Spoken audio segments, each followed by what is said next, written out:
나이가 들수록 누구를 곁에 두느냐가 남은 인생의 질을 결정합니다. 재산도 건강도 물론 중요하지만 그 모든 것을 무너뜨릴 수 있는 게 바로 한 사람, 잘못된 관계입니다.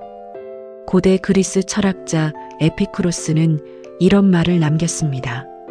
우리가 살아가면서 느끼는 대부분의 불행은 잘못 선택한 관계에서 온다. 2000년도 더 전에 남긴 말인데 지금 우리 삶에 그대로 들어맞습니다.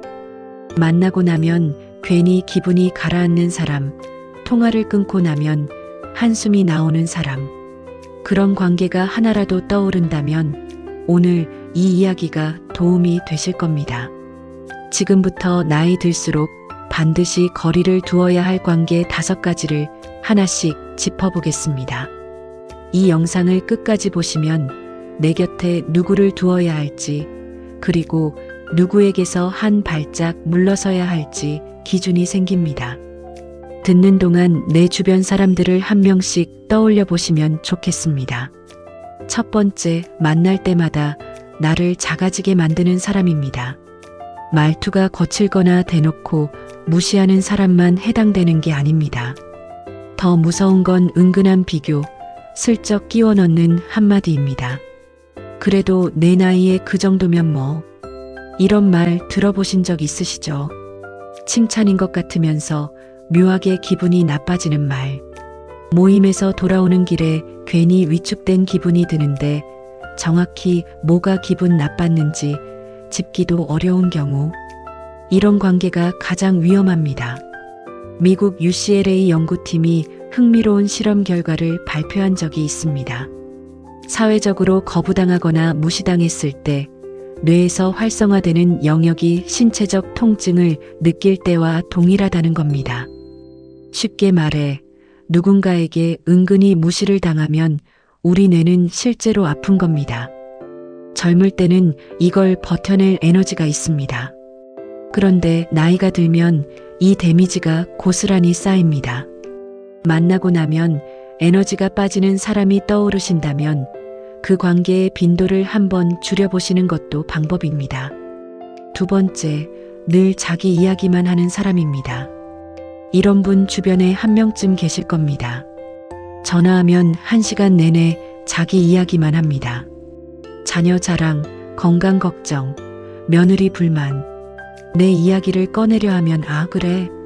나도 그런 적 있는데 하면서 다시 자기 이야기로 돌아갑니다. 대화가 끝나면 내가 무슨 말을 했는지 상대가 기억하지 못합니다. 사실 내 말을 듣지 않았기 때문입니다. 이 관계가 문제인 이유가 있습니다. 우리는 나이가 들수록 자기 마음을 알아주는 사람이 필요해집니다. 몸이 아프면 병원에 가면 되지만 마음이 허할 때 갈 곳은 결국 사람입니다. 그런데 만날 때마다 내 이야기는 한마디도 못하고 돌아온다면 그건 관계가 아니라 노동입니다. 혹시 통화를 끊고 나서 오늘도 내 얘긴 하나도 못했네 싶었던 적이 있다면 그 관계를 조용히 돌아보시기 바랍니다. 세 번째, 과거의 잘못을 반복해서 꺼내는 사람입니다. 수십 년 전 일을 만날 때마다 꺼내는 사람이 있습니다. 그때 내가 그랬잖아. 그건 내 잘못이었어. 잊은 건 아니지? 이미 사과했고 이미 지난 일인데 만날 때마다 그 이야기가 나옵니다. 처음엔 미안한 마음에 듣게 되지만 몇 년이 지나도 같은 이야기가 반복되면 그건 소통이 아니라 벌주기입니다. 그런데 다음에 말씀드릴 유형은 의외로 가장 가까운 사람인 경우가 많습니다. 그래서 오히려 더 알아두실 필요가 있습니다. 네 번째, 죄책감을 무기로 사용하는 사람입니다. 이 유형이 어려운 이유는 가족이나 오랜 친구인 경우가 많기 때문입니다. 내가 너한테 얼마나 해줬는데, 내가 없으면 난 어떡하라고. 이런 말은 겉으로는 의지하는 것처럼 보이지만 실은 상대를 떠나지 못하게 묶어두는 말입니다. 이런 말을 듣고 나면 마음이 무겁습니다. 떠나자니 미안하고 남자니 괴로운 관계. 이게 수년, 수십 년 이어지면 내 삶의 에너지가 바닥납니다.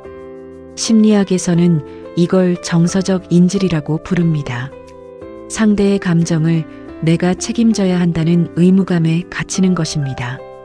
그런데 분명히 말씀드리고 싶은 게 있습니다. 그 사람의 감정은 그 사람의 몫입니다. 내가 미안해할 일이 아닌데 미안해하고 있다면 그 관계의 구조를 한번 차분하게 들여다보시면 좋겠습니다.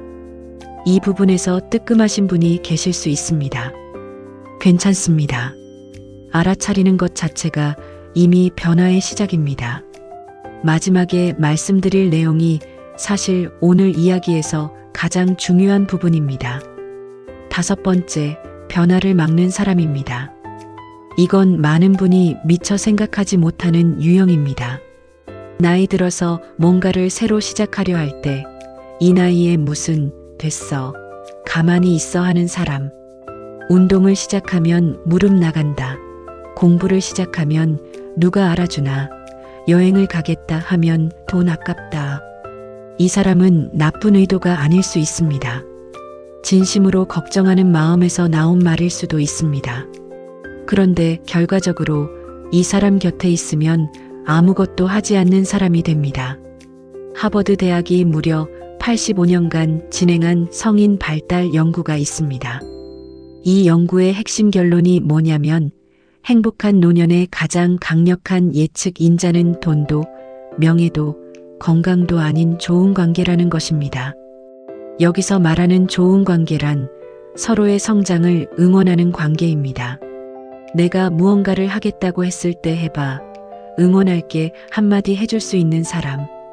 그런 사람이 곁에 한 명만 있어도 인생 후반전의 풍경이 완전히 달라집니다. 지금 내 주변에 나의 시도를 조용히 응원해주는 사람이 있는지, 아니면 매번 제동을 거는 사람이 있는지 한번 떠올려 보시기 바랍니다.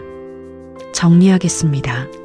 나를 작아지게 만드는 사람, 내 이야기를 듣지 않는 사람, 과거를 반복해서 무기로 꺼내는 사람, 죄책감으로 나를 묶어두는 사람, 그리고 나의 변화를 막는 사람.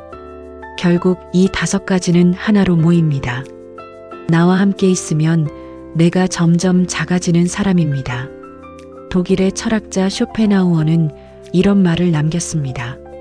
우리가 가진 것 중에서 가장 큰 재산은 마음이 편안한 관계다. 재산이 아무리 많아도 만날 때마다 마음이 무거운 사람 곁에 있으면 그 돈은 약이 되지 않습니다. 그렇다고 지금 당장 모든 관계를 끊으라는 이야기가 아닙니다. 오늘 딱 한 가지만 해보시면 어떨까요? 내 연락처를 천천히 내려보면서 이 사람을 만나고 나면 내 기분이 어떤가를 한 번만 떠올려 보시는 겁니다. 만나면 에너지가 채워지는 사람이 있을 것이고, 만나면 에너지가 빠지는 사람도 있을 겁니다. 그걸 알아차리는 것만으로도 충분합니다. 관계를 끊는 게 아니라 에너지를 지키는 쪽으로 조금만 방향을 틀어보시는 겁니다. 오늘 이 이야기를 듣고 계신 분은 이미 그 점검을 시작하신 겁니다.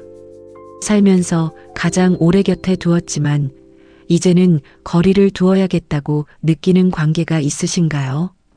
어떤 분인지, 어떤 이유인지 편하게 댓글로 나눠주시면 함께 이야기 나누겠습니다.